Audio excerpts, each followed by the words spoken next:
Hello दोस्तों, good morning, नमस्कार। आप सभी का स्वागत है आप सभी के अपने यूट्यूब चैनल परीक्षा की शिक्षा में। आशा करता हूँ आप सभी अच्छे होंगे। आपकी जो तैयारी है UP triple S C PT बढ़िया तरीके से चले। तो जो बच्चा क्लास में फर्स्ट टाइम है उन सभी को देखिए बता दीजिए कि हमारे चैनल पर भी जो है आपकी UP triple S C PT 2023 जो आपका एग्जाम होने वाला है उसकी तैयारी आपके कंप्लीट तरीके से जो है कराई जा रही है। ठीक है। क्लास का समय देख तो जीके जीएस की जो क्लास है पहले 11 बजे आती थी, अब 10 बजे आएगी रेगुलर बेसिस पे हमारे चैनल पर। और जो रीजनिंग की क्लास है इसके साथ साथ आपकी मैथ की क्लास रहेगी दोपहर को 2 बजे। और जो हिंदी की क्लासेस आती है हिंदी की क्लास आपको शाम को 7 बजे। और इसमें आपको जनरल अवेयरनेस के भी क्वेश्चन देखने को मिलेगा। ठीक है। हिंदी और जनरल अवेयरनेस के दोनों की क्लासेस जो है आपको शाम को 7 बजे देखने को मिलेंगे। ठीक है। तो इसी टाइम पे जो आपको देखिए क्लासेस से जुड़ना है। बाकी आपको पीडीएफ चाहिए तो पीडीएफ का हमारे टेलीग्राम का चैनल है परीक्षा के शिक्षा नाम का, डिस्क्रिप्शन में उसका लिंक दिया गया, तो आप हमारे टेलीग्राम चैनल से जाकर जुड़िए, वहाँ पे आपको इसका जो पीडीएफ है मिल जाएगा। बाकी और आपको कुछ भी हमसे पूछना है, कुछ भी डाउट है, तो हमारे इंस्टाग्राम का पेज है परीक्षा की शिक्षा नाम का, उसी के ऊपर हमारा उसका लिंक दिया होगा डिस्क्रिप्शन में, तो आप हमें जाकर इंस्टाग्राम पर फॉलो कर ले। ठीक है। तो टाइम नहीं बर्बाद करें, चलिए क्लास स्टार्ट करें। देखें आपका पहला क्वेश्चन क्या पूछा है, ध्यान से देखिएगा, बताएंगे राइट आंसर का। ठीक है। क्वेश्चन नंबर 1 है आपका, उपनयन समारोह से क्या तात्पर्य है? बताइए।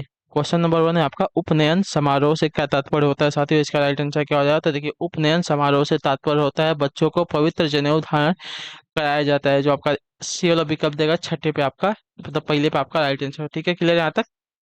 पहला क्लियर है सभी का?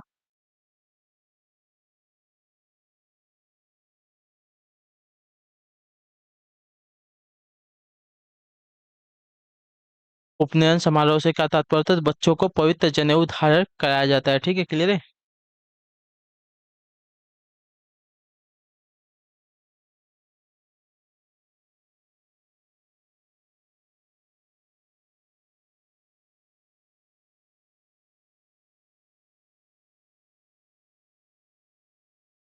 अगले क्वेश्चन बढ़ेंगे आपका, देखेंगे दूसरा नंबर क्या पूछा जाएगा, निम्न में से कौन सा उपवेद नहीं है? ठीक है।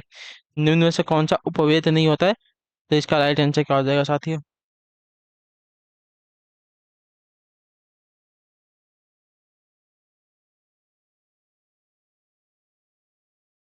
आपका उत्तर हो जाएगा साथियों योगवेद। योगवेद आपका उपवेद नहीं है, तो जो आपका दिया गया डी वाला ऑप्शन आपका यहाँ पे राइट आंसर है। ठीक है, क्लियर है?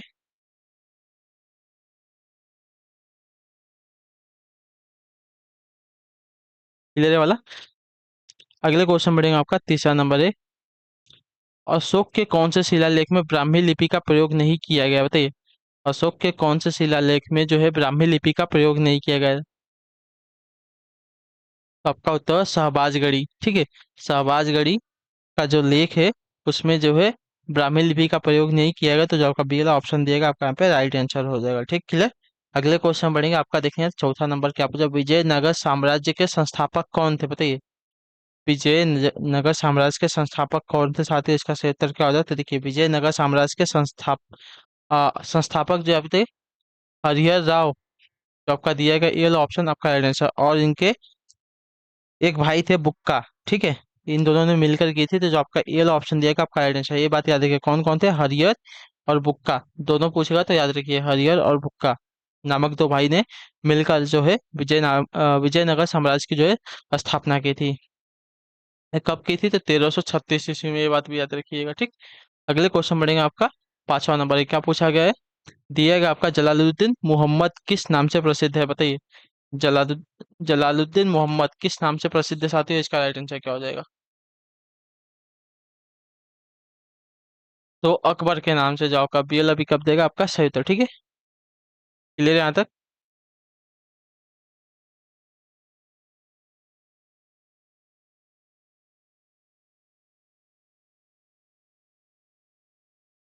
अगला प्रश्न देख ले आपका, छठा नंबर, देखिए क्या दिया गया है, निम्नलिखित में से किसने 1857 के विद्रोह को दबाने के लिए अंग्रेजों को सहायता प्रदान नहीं की थी? बताइए। निम्नलिखित में से किसने जो है 1857 के विद्रोह को दबाने के लिए अंग्रेजों की सहायता नहीं की थी, हमसे ये पूछा है। तो आपका उत्तर अवध की बेगम हजरत महल ने। ठीक है। इन्होंने जो है इसका विद्रोह किया था, ना कि इसको दबाने में सहायता की थी। तो जो आपका दिया गया बी वाला ऑप्शन आपका यहाँ पे राइट आंसर है। ठीक है, क्लियर है वाला। ग्वालियर के सिंधियों ने, हैदराबाद के निजाम ने और भोपाल की सिकंदरी बेगम ने, इन सब ने जो है इनकी मदद की थी अंग्रेजों की 1857 के विद्रोह को दबाने के लिए। लेकिन अवध की जो बेगम थी हजरत महल ने, उन्होंने इसकी मदद मदद नहीं की थी। ठीक। अगला क्वेश्चन देखेंगे, सातवां नंबर है, अलीगढ़ मुस्लिम विश्वविद्यालय की स्थापना किसने की थी, बताइए। अलीगढ़ मुस्लिम विश्वविद्यालय की जो है स्थापना किसने की है? तो आपका उत्तर हो जाएगा सर सैयद अहमद खान है, ठीक है, जो आपका दिया गया ये वाला ऑप्शन सातवें पे आपका राइट आंसर, ठीक है। 7 अगस्त 1905 ईस्वी वाला नहीं है, ठीक है। 1875 ईस्वी में इसकी जो है स्थापना हुई थी, ठीक। 1875 ईस्वी में इसकी स्थापना हुई थी, ये बात याद रखिएगा, ठीक। अगले क्वेश्चन बढ़ेंगे, आपका 8वां नंबर क्या दिया गया है, ध्यान से देखिए। अंग्रेजों से आजादी के लिए लड़ रहे भारतीयों द्वारा उठाई गई शपथ की वे सिर्फ भारतीय निर्मित सामानों, विशेष रूप से कपड़ों का प्रयोग करेंगे, रिक्त स्थान को आंदोलन कहा जाता है। कौन सा आंदोलन कहा जाता है साथियों, इसको बताइए। अंग्रेजों से आजादी के लिए लड़ रहे भारतीयों द्वारा उठाई गई शपथ की वजह से भारतीय निर्मित सामानों, विशेष रूप से कपड़े का उपयोग करेंगे, को कौन सा आंदोलन कहा जाता है साथियों? इसका सही उत्तर क्या हो जाता है, आपका उत्तर स्वदेशी आंदोलन, जो आपका दिया गया यहाँ पे सी वाला ऑप्शन आपका यहाँ पे राइट आंसर, ठीक है। क्लियर है। 7 अगस्त 1905 को बंगाल विभाजन के विरोध में कलकत्ता के टाउन हॉल में स्वदेशी आंदोलन की जो है घोषणा की गई थी, ठीक है। क्लियर है। अगला क्वेश्चन है 9 नंबर, क्वेश्चन नंबर। तो देखिए पूछा गया आपका 1908 में खुदीराम बोस और प्रफुल्ल चौकी ने मुजफ्फरनगर में किस ब्रिटिश जज पर बम मारा एवं उसे मारने का प्रयास किया, जो पहले कलकत्ता के मुख्य प्रेसिडेंसी मजिस्ट्रेट थे, बताइए। तो आपका उत्तर हो जाएगा किंग्सफोर्ड, जो आपका दिया गया यहाँ पे बी वाला विकल्प आपका यहाँ पे राइट आंसर, ठीक है। क्लियर है।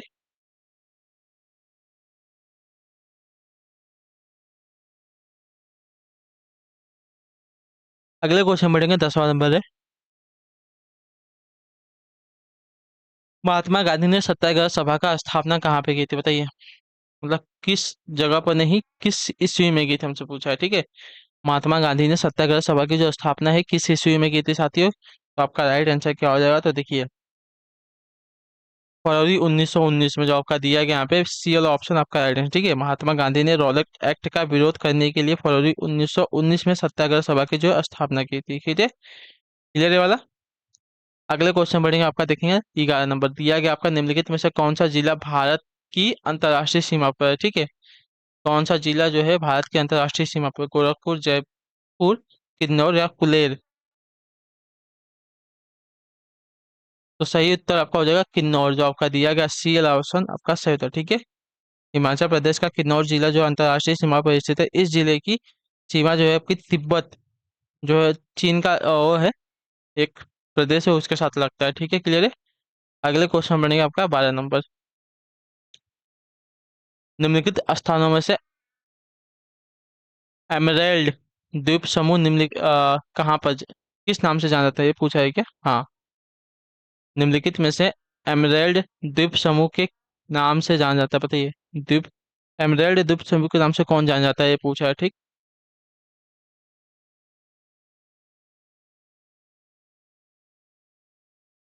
तो एमरेल्ड द्वीप समूह के नाम से आपका अंडमान और निकोबार द्वीप समूह, जो आपका दिया गया यहाँ पे डी वाला ऑप्शन आपका यहाँ पे राइट है, ठीक है।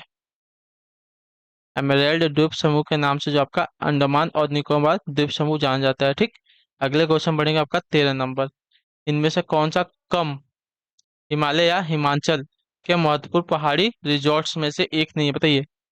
इनमें से कौन सा जो कम है हिमालय या हिमाचल के महत्वपूर्ण पहाड़ी रिजॉर्ट्स में से एक नहीं है साथियों?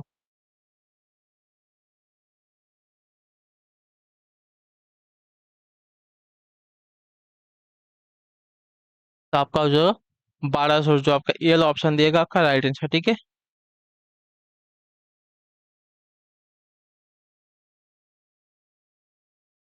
चैल, रानीखेत और नैनीताल, इनकी बात करें तो देखिए हिमाचल के पहाड़ियों रिजॉर्ट के अंतर्गत आता है, लेकिन जो आपका 1200 है इनके अंतर्गत नहीं आता, तो जो आपका ये वाला ऑप्शन दिएगा आपका राइट आंसर हो जाएगा 1200। अगले क्वेश्चन बढ़ेंगे, 14 नंबर है, क्वेश्चन नंबर 14। शिव किला दर्रा हिमालय की किस घाटी में स्थित है, बताइए। शिव किला दर्रा है हिमालय की किस घाटी में स्थित है, इसका राइट आंसर क्या हो जाएगा?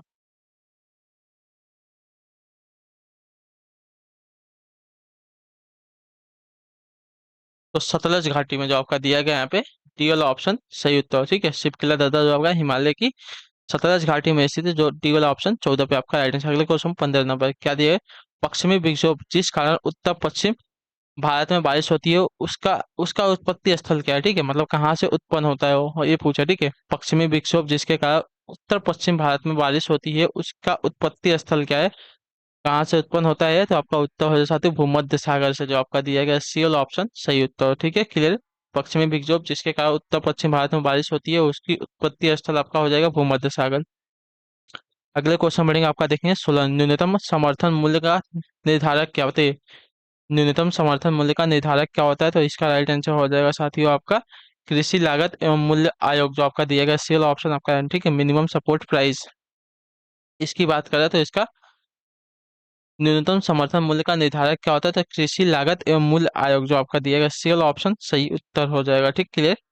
अगले क्वेश्चन बढ़ेंगे, आपका देखें 17 नंबर है, दिया गया पंचायती राज व्यवस्था की तीन स्तरीय संरचना इनमें से कौन सी तीन स्तरीय प्रणाली में के निम्न स्तर पर है।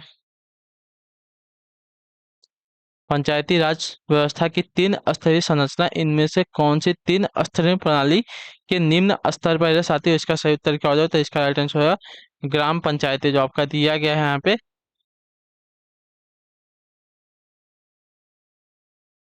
ये वाला ऑप्शन आपका यहाँ पर राइट आंसर, ठीक है, कौन सा, हाँ ये वाला। पंचायती राज व्यवस्था की तीन स्तरीय संरचना जो आपकी है, इनमें से हमको क्या पूछा है, निम्न स्तर पर कौन से, तो निम्न स्तर पर आपकी ग्राम पंचायत होती है, ठीक है, याद रखिएगा, ठीक। उच्च स्तर पर आपका जिला आ जाएगा, याद रखिएगा। अगले क्वेश्चन बढ़ेंगे, आपका देखेंगे 10वां नंबर है, म्यूचुअल फंड और शेयर बाजारों के लिए मूलभूत विनियामक प्राधिकरण किसे प्राप्त होते हैं। म्यूचुअल फंड और शेयर बाजारों के लिए मूलभूत विनियामक प्राधिकार किसे प्राप्त है साथियों।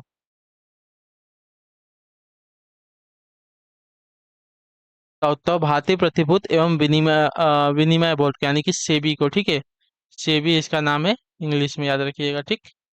म्यूचुअल फंड और शेयर बाजारों के लिए मूलभूत विनियामक प्राधिकार किसे प्राप्त है, भारतीय प्रतिभूति एवं विनिमय बोर्ड को, सेबी को, तो जो आपका दिया गया यहाँ पे ये वाला ऑप्शन आपका right answer security exchange board of India, ठीक है।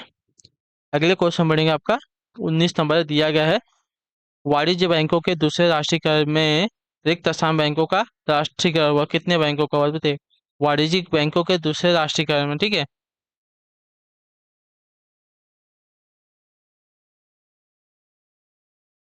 तो दूसरे में आपका साथी 6 बैंकों का हुआ था, ठीक है, पहले में 16 का हुआ था, तो सॉरी पहले में 14 का हुआ था और दूसरे में आपका जो है 16 का हुआ, सॉरी 6 का हुआ था, ठीक है।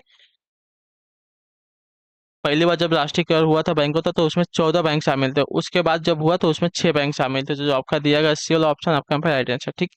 अगले क्वेश्चन तब बढ़ेंगे, ध्यान से देखेंगे, 20वां नंबर, लक्ष्मी विलास बैंक तमिलनाडु का 93 वर्षीय बैंक मुंबई की एक वित्तीय इकाई के साथ विलय हुआ, इस इकाई का नाम क्या है, ठीक है। विलास बैंक, ठीक है, लक्ष्मी विलास बैंक तमिलनाडु का 93 मतलब 93 वर्षीय बैंक मुंबई की एक वित्तीय इकाई के साथ विलय हुआ, इस इकाई का नाम क्या है साथियों, तो इस इकाई का जो नाम है आपका इंडियन बुल्स हाउसिंग फाइनेंस है, जो आपका दिया गया यहाँ पे बी वाला विकल्प आपका राइट आंसर, ठीक है, क्लियर है। अगले क्वेश्चन बढ़ेंगे, आपका 21 नंबर है, क्वेश्चन नंबर 21, भारतीय संविधान को माना गया है क्या, बताइए। भारतीय संविधान को क्या माना गया है, तो भारतीय संविधान को माना गया है रूप विधान में संघीय और भावना में एकात्मक, जो आपका दिया गया है डी वाला ऑप्शन आपका राइट है, ठीक है। भारतीय संविधान को माना क्या गया है, तो रूप विधान में संघीय और भावना में एकात्मक, ठीक, क्लियर है। अगला क्वेश्चन देखें 22 है, क्या पूछा गया आपसे, देखिए भारतीय संविधान का कौन सा अनुच्छेद कानून के समक्ष समानता प्रदान करता है, ठीक है। भारतीय संविधान का कौन सा अनुच्छेद जो है कानून के समक्ष समानता प्रदान करता है, इसका सही उत्तर क्या हो जाएगा, तो इसका राइट आंसर आपका हो जाएगा साथियों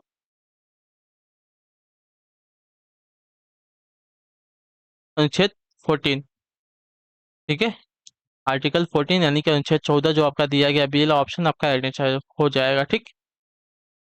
अगले क्वेश्चन पढ़ेगा, आपका 23 है, ध्यान से देखिए, पूछा गया आपका भारत के राष्ट्रपति का कार्यकाल कितने वर्षों का होता है, इसका सही उत्तर क्या हो जाएगा बताइए। भारत के जो राष्ट्रपति होते हैं उनका कार्यकाल कितने वर्षों का होता है, तो इसका सही उत्तर हो जाएगा साथियों आपका 5 वर्षों का होता है, ठीक है।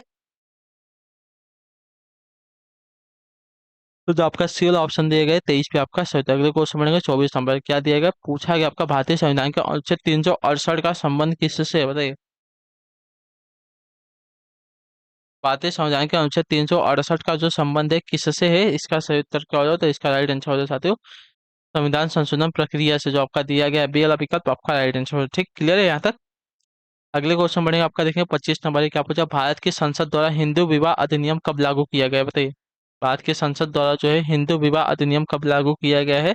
तो इसका राइट आंसर हो जाएगा साथियों आपका 1955 में। जो आपका सी वाला ऑप्शन दिया गया आपका 18 मई 1955 को जो है हिंदू विवाह अधिनियम 1955 जो है लागू किया गया था। ठीक, क्लियर। अगला क्वेश्चन 26 नंबर क्वेश्चन है, पूछा है आपसे आवृत्ति मापने की इकाई का नाम क्या? बताइए। आवृत्ति मापने की इकाई का क्या नाम होता है? आवृत्ति मतलब जो आवाज होती है, ठीक है। आवाज को जो है हम देखिए हर्ट्स में मापते हैं, जो आपका दिया गया सी वाला ऑप्शन आपका यहाँ पे राइट आंसर। ठीक,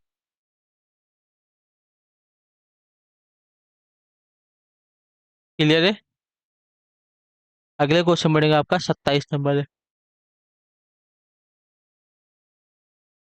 जड़त्व आघूर्ण का मात्रक क्या है? बताइए। जड़त्व आघूर्ण का मात्रक क्या होता है? देखिए, जड़त्व आघूर्ण का मात्रक होता है किग्रा माइनस दिया गया है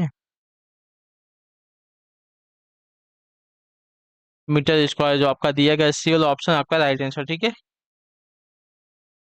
इनर्शिया टॉर्क पूछा है, ठीक है। इनर्शिया टॉर्क यानी कि जड़त्व आघूर्ण का मात्रक होता है किग्रा माइनस मीटर स्क्वायर, जो आपका सी वाला ऑप्शन दिएगा आपका राइट आंसर। अगले क्वेश्चन बढ़ेगा आपका 28।